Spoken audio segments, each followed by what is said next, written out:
La mattina seguente l'omicidio di Giacomo Gobbato e il ferimento di un altro giovane mentre tentavano di sventare una rapina a Mestre, il prefetto di Venezia Darcopellos ha riunito il Comitato Operativo di Sicurezza Pubblica. Le indagini sono condotte dalla squadra mobile della Questura di Venezia. Pellos ha riferito all'ANSA che l'aggressore risultava incensurato, senza precedenti penali o misure di espulsione. L'area dove è avvenuto il fatto è sorvegliata, ha concluso, tanto che l'arresto è avvenuto in pochissimo tempo. Alla riunione ha partecipato anche il sindaco Luigi Brugnaro. Questo è il momento del cordoglio e del dolore, ha detto. Ci sarà tempo per esperire la mia amarezza e le mie convinzioni.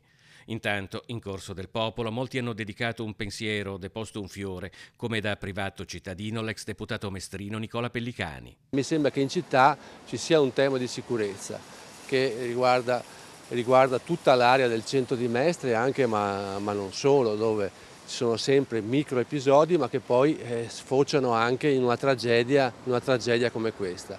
Il ministro del turismo Daniela Santanchè ha definito Giacomo Gobbato un italiano vero che si è ribellato all'indifferenza generale. Molte le prese di posizione anche dei politici veneziani in Parlamento. Il senatore Andrea Martella, segretario regionale del PD Veneto, ha annunciato una nuova richiesta al governo perché si confronti nel merito sul tema della sicurezza a Venezia e Mestre. La capogruppo di Alleanza Verdi Sinistra alla Camera, Luana Zanella, ha chiesto che il sindaco proclami il lutto cittadino come atto di gratitudine verso Giacomo.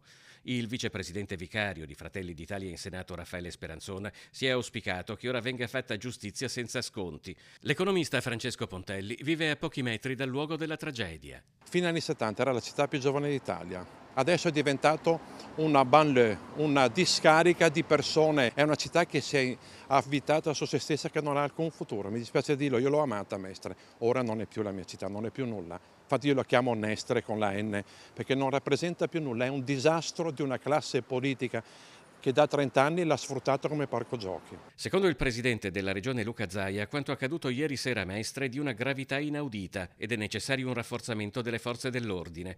Per il portavoce dell'opposizione in Consiglio regionale Arturo Lorenzoni, Giacomo ha incarnato la meglio gioventù, non si è voltato dall'altra parte di fronte ad un'ingiustizia. Vivo a Mestre 5 giorni la settimana, ha detto il segretario della UIL Veneto Roberto Toigo. Lavoro in una delle zone più difficili e mi rendo conto che la situazione è sfuggita di mano.